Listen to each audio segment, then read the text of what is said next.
Sup guys, Matt here with Sleeping with the Fishes, and this is going to be my first video. Today we're going to be looking at my fish tank, so you're not so behind, because I should have started this channel a while ago. Basically what I'm going to do is I'm going to do a series on, I ordered some, I ordered some killifish online. They are a fish that whenever it gets drier out, they lay their eggs in puddles, and the puddles dry up. The mom and dad die, and then the eggs stay inside that hardened dirt until the water comes back with the rain. And then as soon as the rain comes back, the moisture will make the fetuses start to grow, and then they'll come back out. So I'm going to do a series on them. I'm going to add them to my 55-gallon tank in my living room.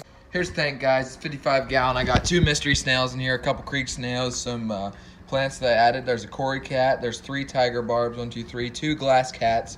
I have 2 goldfish. They're ugly. They're shabunkins. Probably should have been remotes. I have a golden panda molly right there.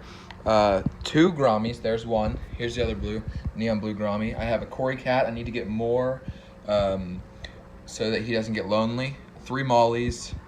And right there's my rummy-nosed tetra. He had 2 others, but they got ick, so they died off. But he's the last one. The interesting thing about them, the rummy-nosed tetra, whenever you shut the lights off, if you come back to the house, like earlier whenever I just got back from lifting, the rummy-nosed tetra would have been completely white, which is really interesting. So with this tank, it's a bit bare right now. As you guys could tell, there's only a couple plants. So what I have planned is some Japanese grass seeds in here, and these should sprout. I'm gonna put those in the tank with my underneath that root that I have in there. I dug that root up outside where my little pond is. It's not really a pond, it's more of a puddle. I'm gonna build a bigger pond this summer, but this is where the grass is gonna be, right along here underneath this. Hopefully I'll probably move these plants here, which are only semi-aquatic. That's why they're struggling so much. If they were fully aquatic, they'd be sprouting out like crazy, but these things are supposed to be half underwater, half out of the water. Luckily they're living, so it gives it a little bit of green, which is what it needs. There was a ton more stones in here earlier this month, but I took them out because I didn't like all the stones in here. I'll show you guys my cichlid that I pulled out. It's electric yellow African cichlid, but I'll probably end up putting these here, probably in the corner over here or over there, and maybe over here. I'm definitely gonna put the grass underneath here. I'll probably end up moving that pink stone. Yeah, guys, that's where my tank's at right now. So I'm gonna come over here and show you guys where the cichlid's in my sister's tank, because he was eating all my fish, and that actually sounds really funny. But the thing is, she doesn't have any fish in her tank. So now she just has the cichlid right there. He's electric yellow.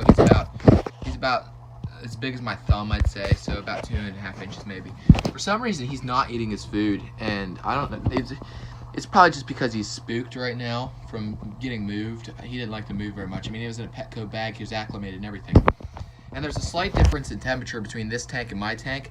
Actually, it feels really cold right now for some reason. He's an he's a tropical fish, so he shouldn't have colder water, but I don't have a second heater. There was a heater in there. My sister got that tank, and I put one of my heaters in there. It was one of the 2 heaters that I had, and it ended up breaking, and the water temperature actually got up to 102 degrees. And she had 2 mollies. One had jumped out of the tank earlier, and that's when we put the tinfoil on top. We should have an actual tank lid like mine, but she just doesn't have it. And then the other one, something screwed up with his back whenever it got really hot, and it ended up dying off by the morning. And in this tank, I had 3 green tiger barbs, which were all killed by the cichlid, unfortunately. A albino cory cat, I don't know where that went. 2 rummy-nosed tetra, which ended up dying of ick, unfortunately. I think I might have already said that. And then I had 2 more golden mollies. And actually, whenever the second golden molly, this is the last one out of the 3 that I got. Whenever the second one died, he started beating up the cichlid, like literally going after the thing, and he was hitting its fins and stuff. It was really, really cool, actually, to see him stand up for his friends. I had 3 glass cats, but one of them died in the transfer from Petco to my house. So I could have gone back and gotten another fish. I just chose not to because it's a good half-hour drive to Petco, so I just decided not to go. Now my Molly is very pregnant, so hopefully soon she'll lay some babies. Here, I'll show you guys her. That's her right there. The two darker ones are males, and there's female. You can see her belly is very large. She's not very far along in her pregnancy, I don't believe, because she's not getting the shimmies or whatever, the shuddering.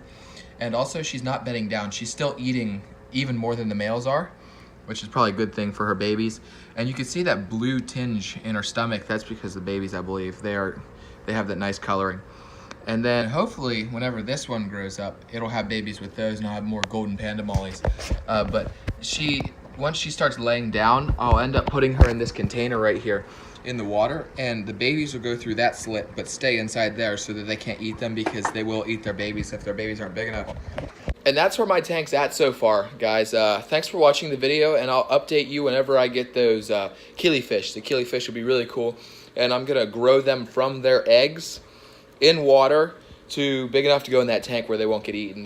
The tiger barb's the only thing I'd be worried, maybe the mollies, but I'd only really worry about the tiger barbs, and their mouths aren't that big, so I should be able to put them in the tank pretty quickly. But that's really exciting, and whenever I get those, I will be posting videos on them. Thanks for watching. Peace out.